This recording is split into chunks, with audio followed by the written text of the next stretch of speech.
30 মণ ওজনের বিশাল এই সাদা ষাঁড়কে নিজের সন্তানের মতো বড় করেছেন ভারতী দাস। সাদা শরীর, বিশাল দেহ, এক ঝলকে তাকালেই চোখ আটকে যাবে যে কারো। এটা হইছে 30 মণ প্লাস। 30 মণ প্লাস? হ্যাঁ, 30 মণ প্লাস এটা। বিশাল আকৃতির ষাঁড় গরু, শরীরের পুরো অংশটাই সাদা। আদর করে মালিক তাকে ডাকেন প্রিন্স বাবু বলে। অনেক গরুর ভিতর একটা গরু, এই গরুটা আমার প্রিন্স বাবু। এর ওজন আছে 1200 কেজি। হলস্টেইন ফ্রিজিয়ান জাতের এই গরুটির দাম চাওয়া হয়েছে 15 লাখ টাকা। 15 লক্ষ টাকা দাম দেওয়া হয়েছে এর দাম। রাজকীয় ভাব নেওয়া এই প্রিন্স বাবুর খাবার দিতে দেরি হলেই করে অভিমান। এমনকি খাবার কেন দেরি হচ্ছে এর জন্য রেগে শুরু করে দেয় রাগ ডাক। খাবার যদি দেরি হয় তখন ও ডাকা শুরু করে দেয়। তখন ওর ডাকটা এতই জোরে দেয়, সেই মেঘের মতো জোরে ডাক দেয়, মনে হয় কি দূর থেকেও শোনা যায়। ওই ডাকটা শুনে চলে আসি। রাজবাড়ির পাংশা উপজেলার রামকোল গ্রামের প্রশান্ত কুমার দাস ও তার স্ত্রী ভারতী দাসের খামারে প্রিন্স বাবুর যত্ন চলে রাজকীয় আয়োজনে। 3 বছর ধরে নিজ সন্তানের মতো করে লালন পালন করেছেন এই খামারি দম্পতি। প্রিন্স বাবু শুধু একটা গরু নয়, সেও যেন এই পরিবারের এক সদস্য। এতগুলা গরুর ভিতর আমার এই গরুটা এমনি শান্ত, খুব শান্ত বলে আমি ওকে পালন করতে পারি না। আর পরে একটা জায়গা, ও একটাই 3টে জায়গা নেই। এগুলো মানুষ করতে ছোট ভাইয়ের মতো লালন পালন করতেছি। 4 বছর আগে স্ত্রী ভারতী দাসের শখে খামার তৈরি করেন প্রশান্ত কুমার দাস। অনেকগুলো গরুর সাথে প্রিন্স বাবুকে 1.5 লক্ষ টাকা দিয়ে কিনে আনেন তিনি। বর্তমানে প্রিন্স বাবু ছাড়াও আরো 30টি গরু রয়েছে তাদের খামারে। এটা আমি শুরু করেছি 3 বছর প্লাস। আমার খামারে গরু আছে 32টা। 1.5 লক্ষ টাকা দিয়ে কিনেছিল আজ 3 বছর আগে।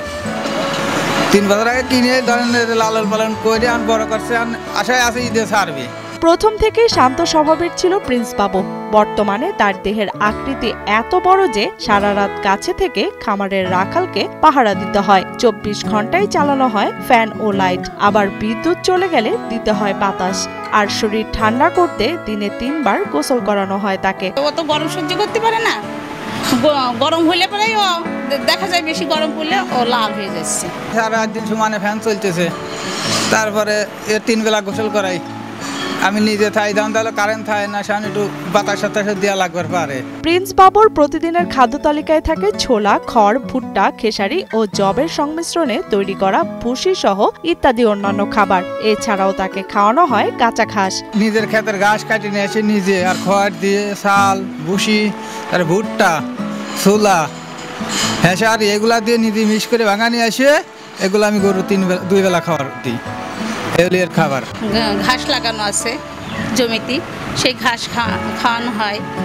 খড়গুলো কিনে রাখা হয়, ওইগুলো খাওয়ানো হয়। এমনিতে খেসারি, ছোলা, মটর না দিয়ে, ছোলা দিয়ে, দিয়ে ভুট্টা দিয়ে, গম দিয়ে, এইগুলো দিয়ে ফেসে ওকে খাওয়ানো হয়। এর সাথে ছাল থাকে, এইগুলো খাওয়ানো হচ্ছে।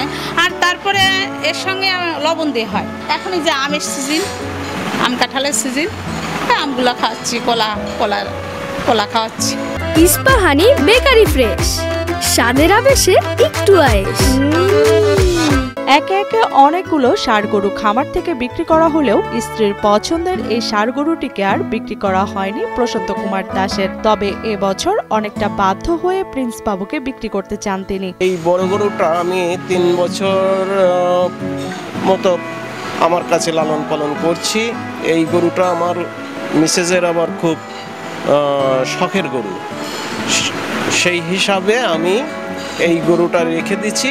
এবার মনে করছি যে বিক্রি করে তার রাখা সম্ভব নয়, সেই হিসাবে আমি এবার চিন্তা ভাবনা নিয়েছি যে বিক্রি করব।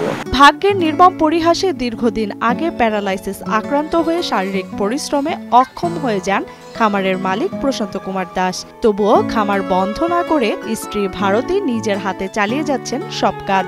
মেশিন চালিয়ে খড় কাটা, গরুকে খাবার দেয়া সহ দিনরাত পরিশ্রম করেন ভারতী দাস।